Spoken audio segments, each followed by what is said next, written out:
नमस्कार मित्रों, मेरा नाम है आदित्य। आप देख रहे हैं एडवोकेट आदित्य यूट्यूब चैनल।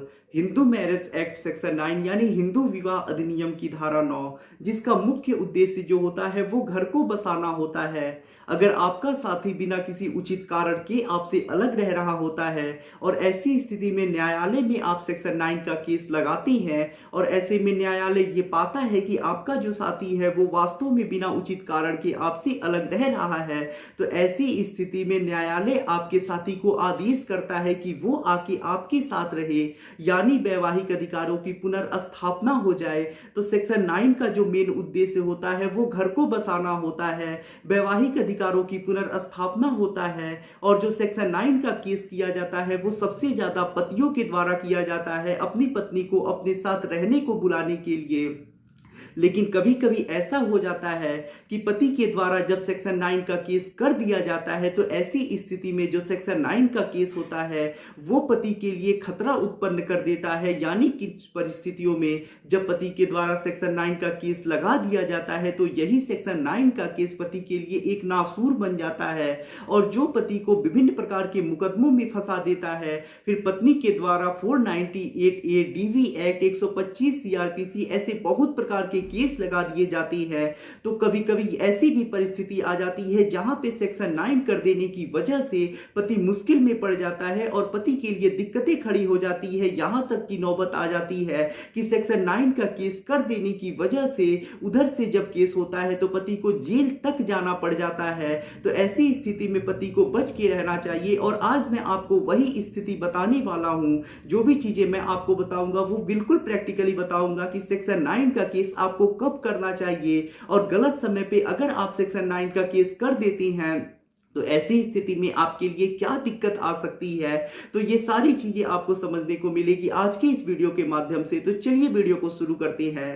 अब आप अपनी जुडिशरी एग्जाम की तैयारी करें अनअकैडमी के साथ। अनअकैडमी एक ऐसा प्लेटफॉर्म है जहां पे आप घर बैठे ही इंडिया के टॉप एजुकेटर से अपने जुडिशरी एग्जाम की तैयारी कर सकती हैं और अपने सपने को पूरा कर सकती हैं। अनअकैडमी पे बहुत सारी जुडिशरी से संबंधित लाइव क्लासेस चल रही हैं जिन्हें आप घर बैठे ही अपने मोबाइल के माध्यम से ले सकती हैं और अपनी तैयारी घर बैठे ही कर सकती हैं। अभी वर्तमान समय में अनअकैडमी पे Excel 1 year batch for judiciary examination, law for all 1.0 1 year batch for judiciary exams, preparatory batch for judiciary exams, expert batch for judiciary, absolute law 1.0 1 year inclusive batch for judiciary exam, comprehensive judiciary batch, ये सारे judiciary से संबंधित batches अभी running चल रही हैं। अभी Unacademy पे सब्सक्रिप्शन लेने पे भी स्पेशल ऑफर चल रहा है। यदि आप 12 मंथ्स का सब्सक्रिप्शन लेते हैं तो आपको 1 मंथ फ्री सब्सक्रिप्शन मिलेगा। यदि आप 18 मंथ का सब्सक्रिप्शन लेते हैं तो 2 मंथ फ्री सब्सक्रिप्शन मिलेगा और 24 मंथ्स का लेते हैं तो 3 मंथ्स फ्री सब्सक्रिप्शन मिलेगा। सब्सक्रिप्शन का चार्ज आपको स्क्रीन पे दिखाई दे रहे होंगे और सब्सक्रिप्शन का चार्ज भी जल्दी ही बढ़ने वाला है, तो जितना जल्दी हो सके आप अपना सब्सक्रिप्शन बुक कर लें। और यदि सब्सक्रिप्शन लेते समय भी आप ASRI 10 प्रोमो कोड का यूज करते हैं तो आपको 10% डिस्काउंट भी मिलेगा। तो अब देर किस बात की, आज ही अपना सब्सक्रिप्शन ले और अनअकैडमी के साथ अपनी तैयारी शुरू करें और अपने जज बनने के सपने को पूरा करें। तो देखिए, सबसे इंपॉर्टेंट क्वेश्चन तो यही है कि हिंदू मैरिज एक्ट सेक्शन 9 का केस कब करना चाहिए। तो देखिए, जब आपका साथी आपको छोड़ के अलग रहना शुरू कर देता है, वो वैवाहिक संबंधों का निर्वहन नहीं करता है, तो ऐसी स्थिति में आप सेक्शन 9 का केस कर सकते हैं। क्योंकि सेक्शन 9 का केस इसीलिए किया जाता है कि जब आपका साथी आपसे अलग रहना शुरू कर देता है, वैवाहिक संबंधों को वो नहीं निभाता है, तब आप ये केस लगा सकते हैं। लेकिन आप लोग ऐसा कभी मत सोचिए, ना कभी करिएगा, क्योंकि सेक्शन 9 का केस करने से पहले जो पति हैं इसे 100 बार सोच लेना चाहिए कि क्या मुझे सेक्शन 9 का केस करना चाहिए या नहीं करना चाहिए। अगर आप गलत समय पे और बिना सोचे समझे सेक्शन 9 का केस लगा देते हैं तो ये आपके लिए बड़ी समस्या खड़ी कर देता है। तो आगे की वीडियो में मैं आपको यही सब चीजें बताऊंगा कि सेक्शन 9 का केस अगर आप गलत परिस्थिति में बिना सोचे समझे ही लगा देते हैं तो ये किस प्रकार से आपके लिए दिक्कत खड़ी कर सकता है। तो देखिए, जो भी मामले चल रहे हैं उसमें मैं ये देखता हूं कि 50% मामलों में यही होता है कि पति पत्नी में थोड़ी बहुत लड़ाई झगड़े होती हैं उसके बाद जो पत्नी होती है वो गुस्सा के मायके चली जाती है और कह के जाती है कि अब मैं तुम्हारे साथ नहीं रहूंगी, तुम्हारे ऊपर केस लगा दूंगी। उसके बाद जो पति होता है एक दो दिन तक इंतजार करता है, उसके बाद पति भी डर जाता है कि कहीं ऐसा ना हो कि मेरी जो पत्नी है वो मेरे ऊपर केस लगा दे। उसके बाद जो पति होता है वो कुछ लोगों से राय लेता है, परामर्श लेता है।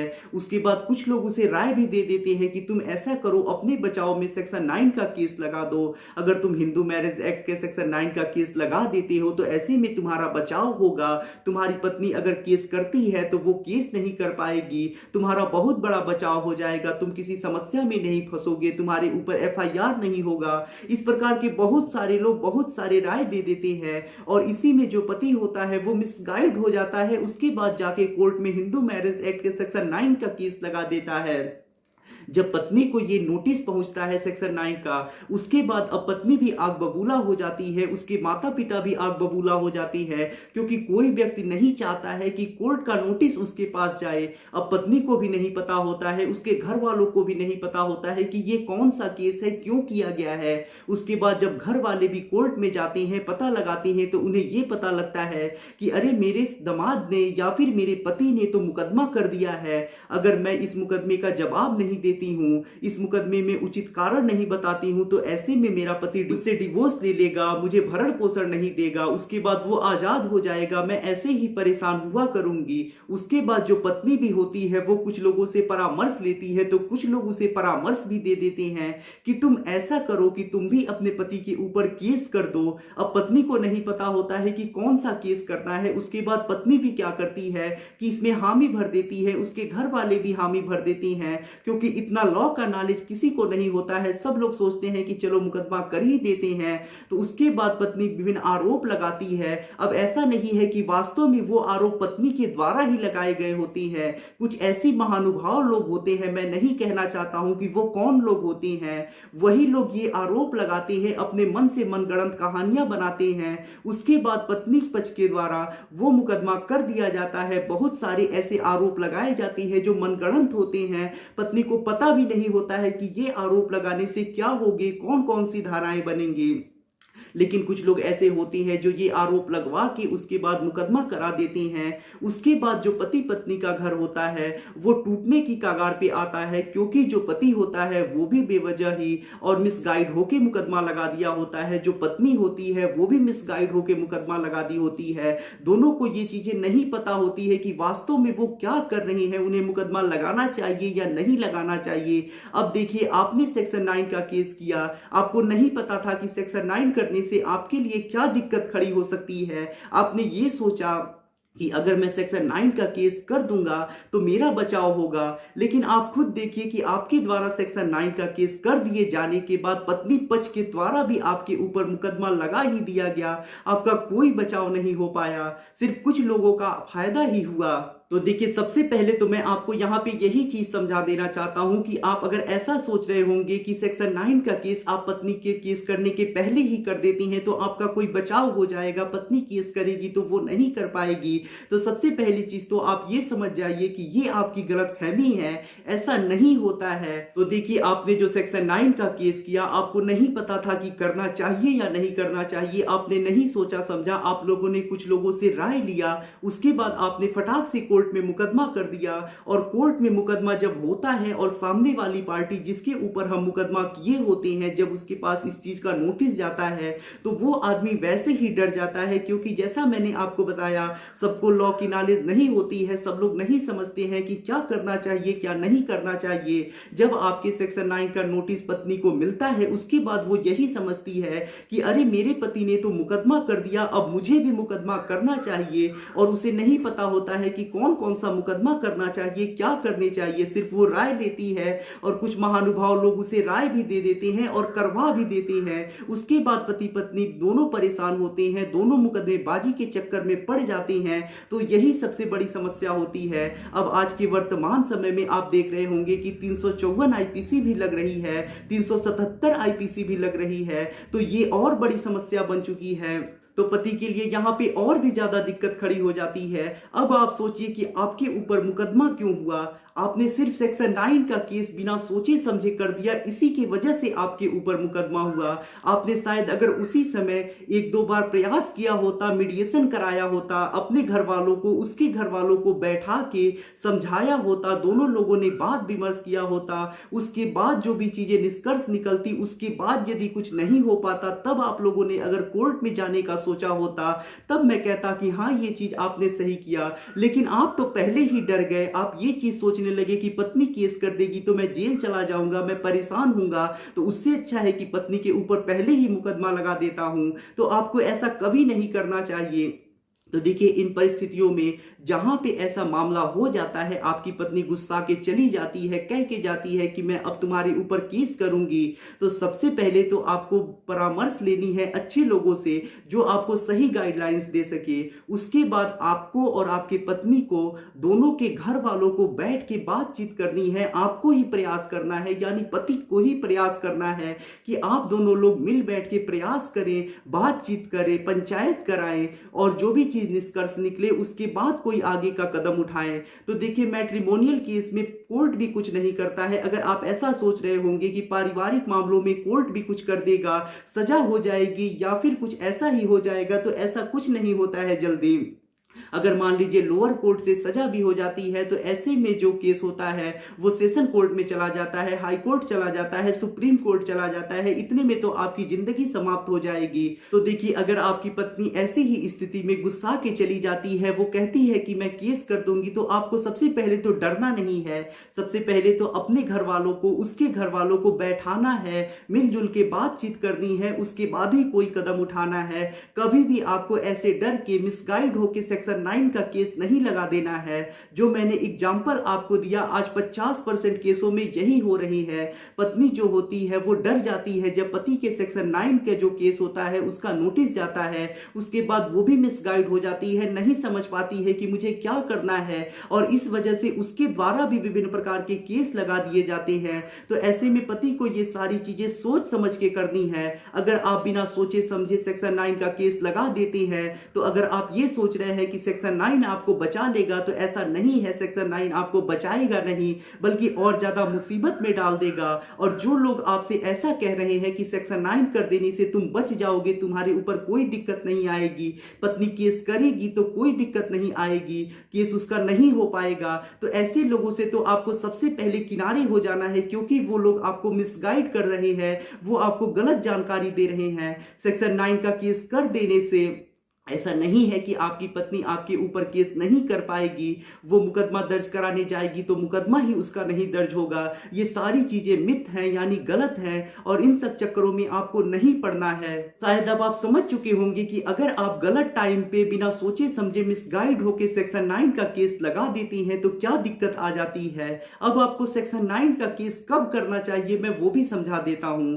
तो देखिए, अगर मान लीजिए आपकी पत्नी गुस्सा के मायके चली गई, कह के गई है कि मैं केस कर दूंगी, आप फोन करती हैं तो वो कहती है कि मैं मुकदमा लगाऊंगी, उसके बाद आपको सबसे पहले पंचायत करानी है, बातचीत करनी है, एक दो बार ऐसे ही पंचायत करानी है, घर वालों को बैठा के खुद पत्नी से बात करना है, क्या दिक्कत है, इन सबको निष्कर्ष निकालना है। उसके बाद मान लीजिए नहीं हो पाता है समझौता, तो आपको ऐसे ही चीजों को छोड़ देना है कुछ दिनों तक के लिए, जैसे 2-4-5 महीने आपको बात ही नहीं करनी है, अलग अलग ऐसे ही चुपचाप रहनी है, कोई कार्यवाही नहीं करनी है।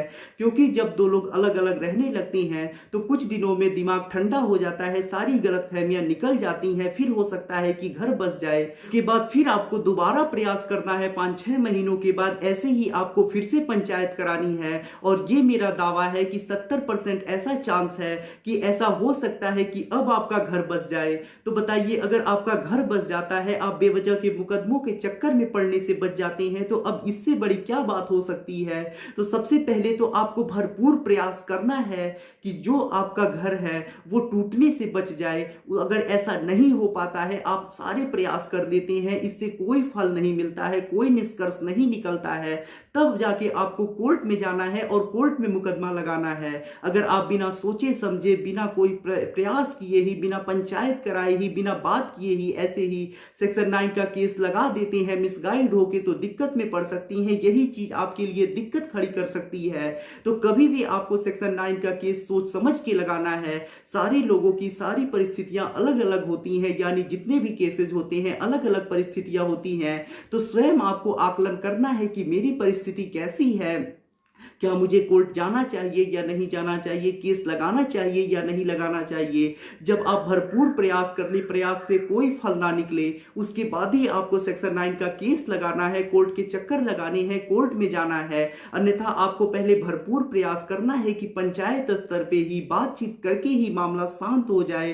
कोर्ट में जाने से कोई फायदा आपको नहीं होगा। तो शायद अब आप समझ चुके होंगे कि अगर आप बिना सोचे समझे लोगों की बातों में आके मिसगाइड होके सेक्शन 9 का केस कर देते हैं, तो ऐसे में ये चीज आपके लिए क्यों दिक्कत खड़ी कर सकती है, क्या दिक्कत खड़ी कर सकती है। और आप ये भी समझ चुके होंगे कि आपको सेक्शन 9 का केस कब लगाना है और कब नहीं लगाना है। तो आशा करता हूं आपको ये जानकारी काफी ज्यादा पसंद आई होगी। अगर आप किसी कानूनी समस्या से परेशान हैं और ऐसे में आप मुझसे फोन पे बात करके अपनी कानूनी समस्या का समाधान प्राप्त करना चाहते हैं, तो इसके लिए डिस्क्रिप्शन चेक करें, वहां पे बताया गया है कि आप किस प्रकार से मुझसे फोन पे बात कर सकती है।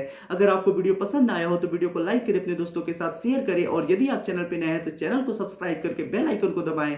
मिलते हैं नए वीडियो के साथ अगले दिन, तब तक के लिए जय हिंद, जय भारत।